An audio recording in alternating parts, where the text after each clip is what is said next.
All right, we are recording. Welcome to the webinar, everybody. I'm Amber Smithson, and yeah, my husband was supposed to be here, except our oldest had a band concert that he didn't tell us about, so he should be back in just a minute.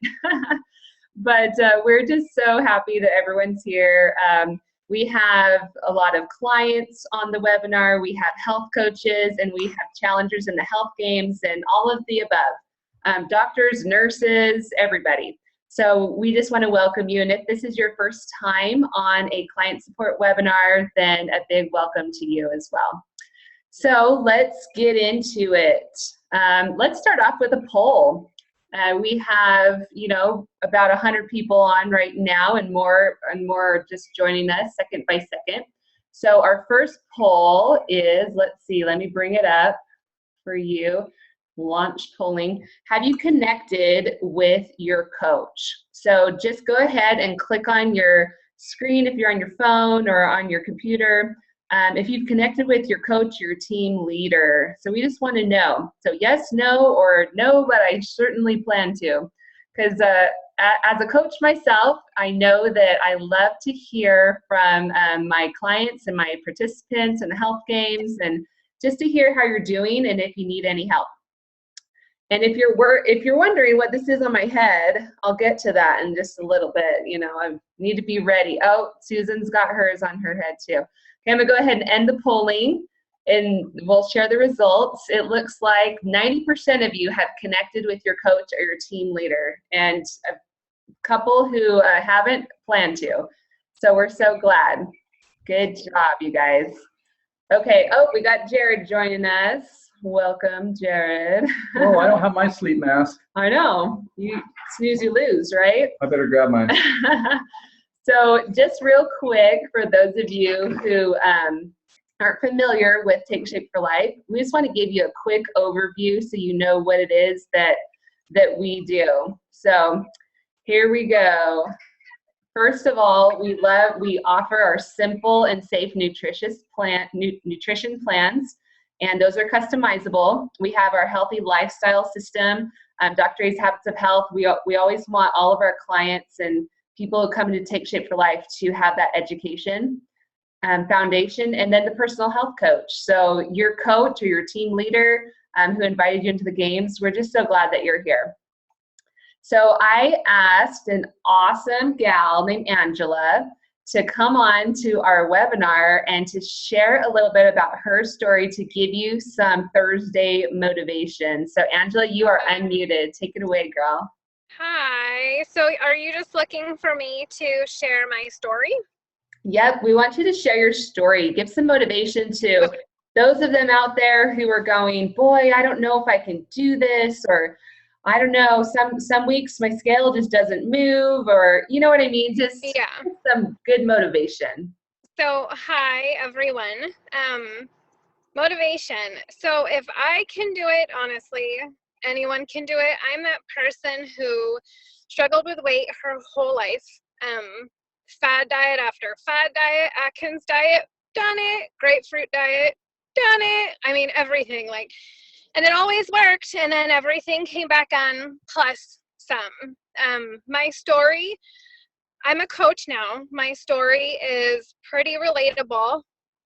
I don't want to say that it's not special, because every story is special, but I'm a single mom to 2 kids, divorced, and the weight kind of really came on when I realized that my marriage wasn't perfect. And after we got divorced, I thought everything was great, and realized a few years later that I was harboring a lot of anger for everything that happened, and I wasn't losing weight. I exercised religiously, hours at the gym, hours at home, watching what I eat. Nothing was working for me.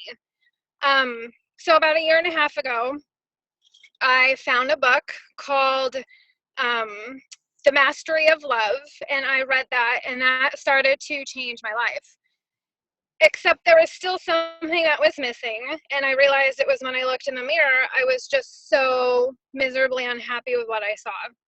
And my coach, who is amazing, reached out to me. She was a good friend of mine before I started the plan, which I don't know, maybe helped my situation, but she told me she just wanted to talk to me. And she told me about this incredible journey that she was on. And being the fad diet follower, I mean, you're kind of skeptical, but I thought, what is 1 month? What's 1 month? Anything can happen in 1 month. Let's just do it. And I did it.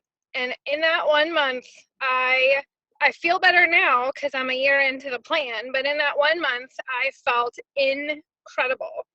And I was like 15 or 20 pounds down. I don't remember the exact amount. So I was like, okay, let's try another month. And it got better. And 2 months turned to 4, turned to 6. And a year later, I'm apparently doing really, really well. I mean, I'm doing me. I'm so in love with my life, and becoming a coach, my motivation for being a coach was, if I can help one person, just one person, fall back in love with themselves the way that I love myself right now, then I'm doing something right. So, I mean, the scales, those weeks that you all get on a scale and it went up, I've had those weeks, or it stayed the same, I'm still having those weeks. I mean, don't discount everything that has happened for you up until this point, because think about where you would have been if you hadn't given this program a try. I mean, it really, it's a life-changing, incredible journey. Not to mention the contacts that, I mean, I didn't know Amber. Jared, we haven't really talked yet, but we can always get there. But I mean, I didn't know Amber before this, and she's beautiful. She's a beautiful person. And the coaches that I've met since becoming a coach, and my other mentor coaches, and I mean, it's the support. I've never been in such a place where the support that I've had is so phenomenal. I have never done anything where I've been so passionate like this, and I can't speak highly enough about this program. It's amazing. Awesome. Yeah. Angela, thank you so much for taking some time. Angela was driving home from work, and I was like, just pull over. You could share your story. You're so on the side of the road. So if she's the pulled phone's over. moving, it's because the trucks are going really fast. Okay. Well, keep on being awesome, Angela. And that was such a great thing for people that, anyone can do this. So we just appreciate you so much. Absolutely. And we'll talk soon, Angela. I don't want to be that person that talks to you. Thank you. Okay. All right. Thanks so much. We're going to move on. So here's just a few little announcements with the health games. And if you're just a regular client not doing the health games, it's okay. This will be quick. But there's a contest going on with the health games. It's if you're healthy and you know it, post your before and after picture. And this is just a really fun way to earn 75 bonus points. And you just go on the homepage and scroll down, and that main post that Meltdown Challenge does has a link right to the challenge or to the bonus contest, and you can earn your bonus points right in the points box. So I want to make sure everyone knew about that. Be sure to tag your health coach when you post, because a lot of your friends and family, they're probably going to want to know what to do, and it's just easier to connect them up right away.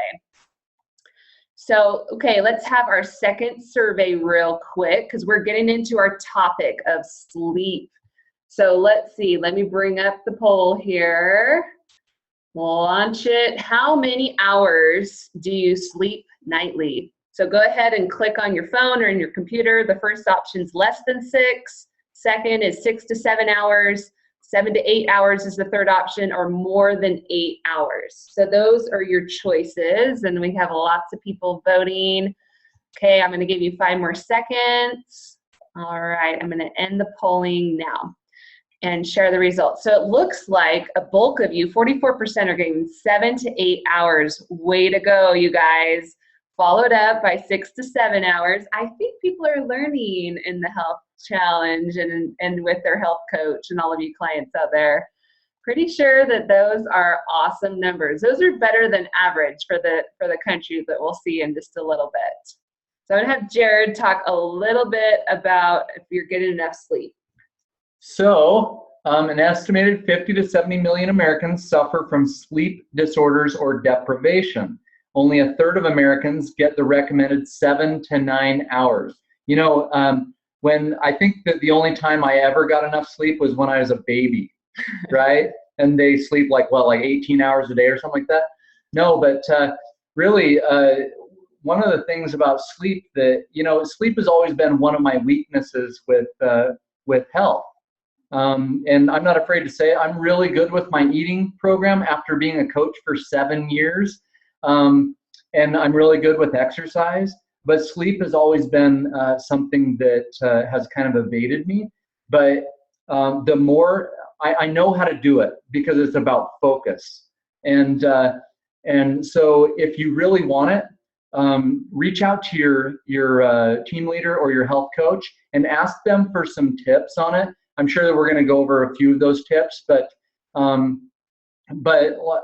so go for it. So here it goes. So these are some of the reasons that we sleep. Obviously, we know that we are physically restored, that it cleanses our brain of toxins, information processing and memorization. One of the things I do to help me sleep is I try not to memorize anything before I'm going to bed. Like if I need to remember something for the next day, I dump it onto a piece of paper or onto my calendar, my Google Calendar or something like that, so I don't have to think about it while I'm going to sleep. So really important that also mood regulation, big one, huh? Yeah. I'm grumpy if I don't get enough sleep. Oh, so it's good. It's definitely good to get enough sleep. I kind of think of it as it's the glue that ties everything together. I've had clients who they're eating right, like they're on point, they're drinking their water, they're exercising, and they're like, I don't know, I'm just on this plateau. And then I ask them, how's your sleeping? And they're like, oh, I may be getting 4 hours a night. And I'm like, aha, bingo. It's probably part of your problem. That sleep is just so important.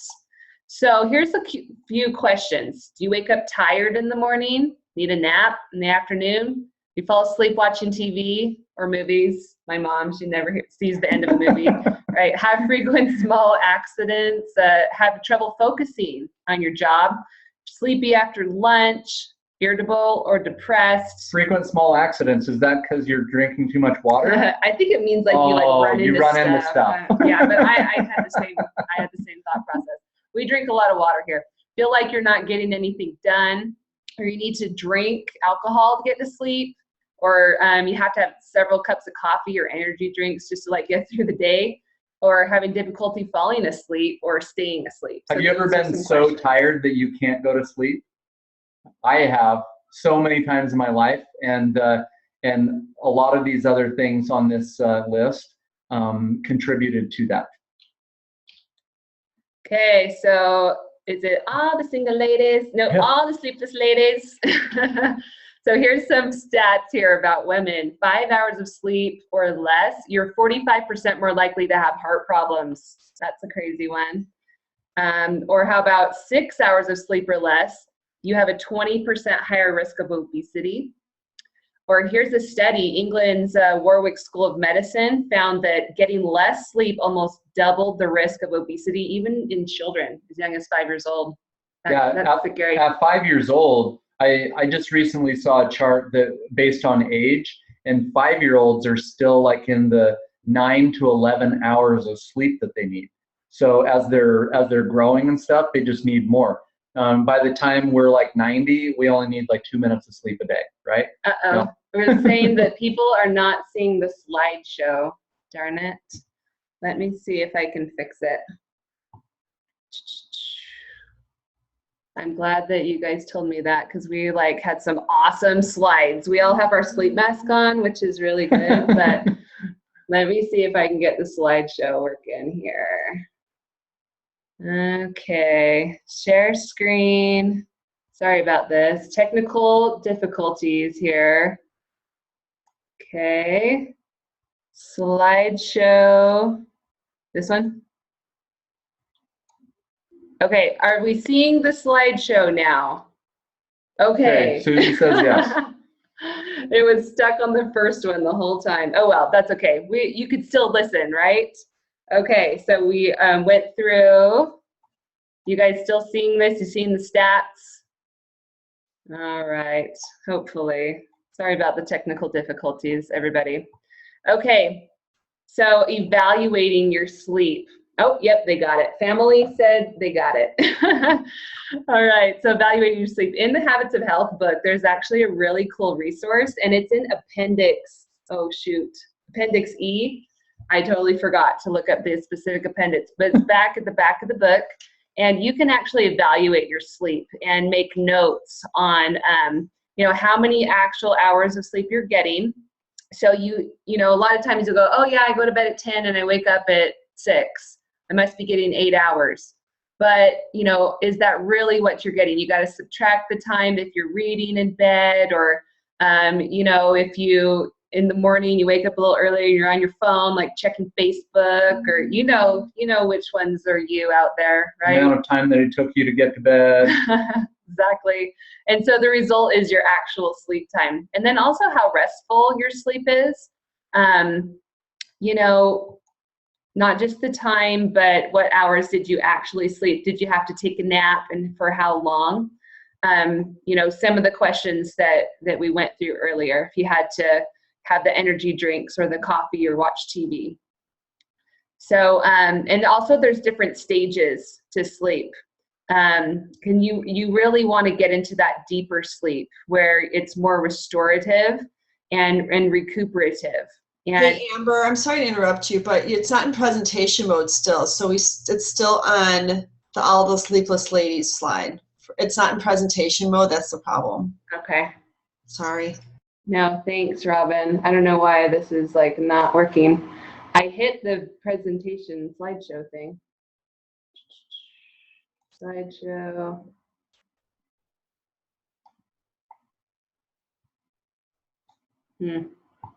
Yeah, it's not working.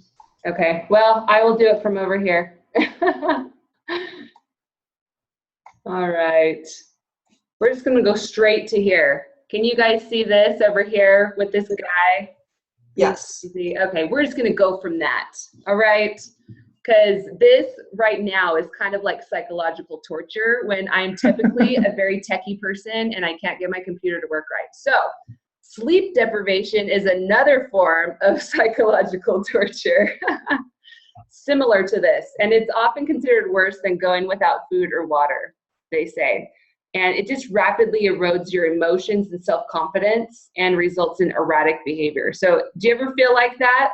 Where you didn't get enough sleep and you're acting like a crazy person? I'm pretty sure that that's the story of my life when I need like 8 to 9 hours of sleep. I am addicted to getting all my full sleep. There's something called decision fatigue, where the longer you're awake and the less recuperative sleep you get, you only have so much willpower. If you've ever gotten a really good day's sleep and you wake up in the morning and you're like, I always start the day right on my program and stuff, and then I get tired in the afternoon or evening and stuff, and then I can't resist all the treats or off-program things or drinks or whatever. It's because that part of your brain is wearing down, and you're incapable of making good decisions.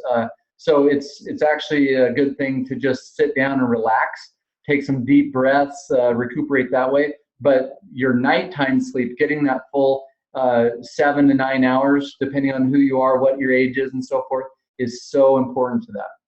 Yeah, and some other effects of sleep deprivation are irritability, higher risk of type 2 diabetes, growth suppression, decreased temperature, decreased reaction time, aches and pains. So there's a lot of, I love this one, severe yawning. That's very severe, yes. I love that one. But there's a lot of effects of sleep deprivation that we don't always think of. Hallucinations. I don't know that I've ever been at that point, but that's serious. So let's have our next survey. Do you suffer from sleep deprivation? Let me get that one going. Launch polling. Okay, so definitely yes. Are you having hallucinations? You're like, who am I? Where am I going? Maybe sometimes, or no way, I'm a Zen sleeper. That's me. And you know who takes the brunt of the reason I'm a Zen sleeper is this guy right here. So I appreciate that. Okay, I'm going to go ahead and end the polling. Thanks for participating. Share the results. Okay, so more than half of you think that sometimes you suffer from sleep deprivation. I think that that's significant. Yep, absolutely. And 6 people definitely yes from sleep deprivation. Oh boy. I hope you're not driving right now. Yeah. Okay, so I would love, oh wait, one more slide. Excess weight is the #1 cause of sleep deprivation. That's interesting. You know, a lot of our clients suffer from sleep apnea, or, you know, some other things like snoring or troubles breathing, having to get up in the middle of the night to use the bathroom. I mean, that's part of drinking a lot of water too. So sometimes you can't get around that, but there's a lot of different reasons, but really excess weight is a high reason of sleep deprivation. So it's kind of a horrible cycle to get into. That sleep deprivation causes increased risk of gaining weight and obesity, but then also you get into those things like snoring and sleep apnea and things like that. And a lot of that is caused from increased inflammation, which is food related, lack of sleep related and stuff. So it all works together. Okay, so I asked Susan Pallas, certified health coach, to come on and give us a hand in what we can do to really improve this area of health. Susan, I'm going to unmute. Oh, you did it. Yep, I got it. Well, thanks for asking me on here, Amber, to teach. You know, you always teach something you need to learn. I'm a lot like Jared. It's my, you know, I strive to get that sleep. And I'll tell you, the world is different when you get enough sleep. It's just a different world, like everything. And so how do you get enough sleep? Well, the first thing is to find out what kind of person you are. My husband can start concentrating 11 o'clock at night, 10 o'clock at night. He can sit down with something, start. Me, I'm toast at 9, and so I'm more of the lark. I like it. I like to go to bed earlier. I do much better when I get sleep earlier and wake up earlier. He's the opposite. So, right? But it's that routine that really matters. So, setting that routine. So, stopping work at a certain time. One of the things that since I've started to become coaching, and I love my life, I get to watch a lot less TV, which is really cool because I'm living my own life rather than watching someone else's. So I kind of like that. But sometimes I'll miss, so I'll go upstairs and watch a TV show, and I'll be the one who falls asleep with the TV on. And I'll tell you, when I don't do that, when I turn off the TV, take care of the lights, the sleep is way better. So not watching your phone, not turning on the TV, checking emails. Sometimes I'll take my computer upstairs, not a good idea. So, like it says, decrease the stimulation. I love our Restful Mind tea. Habit of Health, I always have a cup of tea. It really helps me. I don't need melatonin, but my kids sometimes do. So I always have it handy. And minimize liquid intake, because again, you want those 90-minute cycles so you don't wake up in the middle of the night. Exercise is a big one. A lot of people start being real active at night, and that can keep you awake for a couple of hours. So alcohol is another thing, drinking wine to go to sleep. Usually it'll disrupt the sleep. So, and again, not start a big old conversation, good or bad, right before you go to sleep.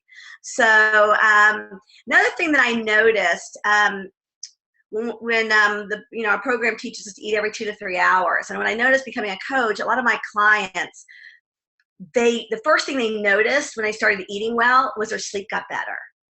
So, and I think if you ever have babies, we taught my daughter to sleep through the night, and how you do it is you put them on a schedule, a feeding schedule. And what that does is it regulates digestion. So when I started hearing all these people say, well, am I sleeping better when I'm eating every 2 to 3 hours, consistent, that was so cool. So what we do early in the morning and through the day really helps us at night as well. So preparing the bedroom, like I say, covering up those blue lights on your clocks. If anyone else still has clock radio, I do, but I put a light over it. And like I say, I drink tea. I don't take a bath, but I do wear something comfortable and set the temperature real comfortable. And then getting into bed. Okay, so I am a yoga teacher as well, so I learned a lot of things to help you go to sleep. So do y'all want me to show you a few things real quick? Let's see, we have a few minutes. So anyway, one of the things that before you go to sleep at night, and Amber did a great video last night, yesterday's on yesterday's our wall about breathing. And so one thing that really helps is breathing in bed at night. So if you lay on your back and you breathe in and you fill your belly up with air, and when you breathe in, like when you fill it up with air, pause for about 2 seconds, 2 counts, just count to 2. And then when you exhale, breathe out and count, and see if you can count longer than you inhale, and pull your belly back towards your spine. And then when you get all that air out, pause for a second or 2, and then breathe in again, and try and maybe breathe in for 4 counts, pause for 2, and try and breathe out twice as long as you breathe in. So then breathe out for 8 counts. And what that does, it takes a little practice, but what that does is stimulates your parasympathetic nervous system, which automatically puts you in a relaxed state. So breathe out a little bit longer than the inhale. Another really cool thing is, we have 2 sides of our brain, right? The left and right hemisphere. Well, the right side of the brain, I call right relaxed brain. It's our, what creative side. Our left brain hemisphere, language, activity. So if you take your right thumb, and what happens is the brain controls different sides of the body, right behind your eyes. So if you take your thumb and close your right nostril, everyone try it. Breathe in and out just through your left nostril.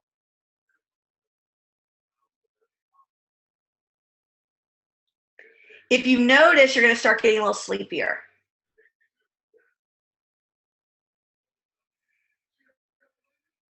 I know, right? Now, just to compare that, there you go.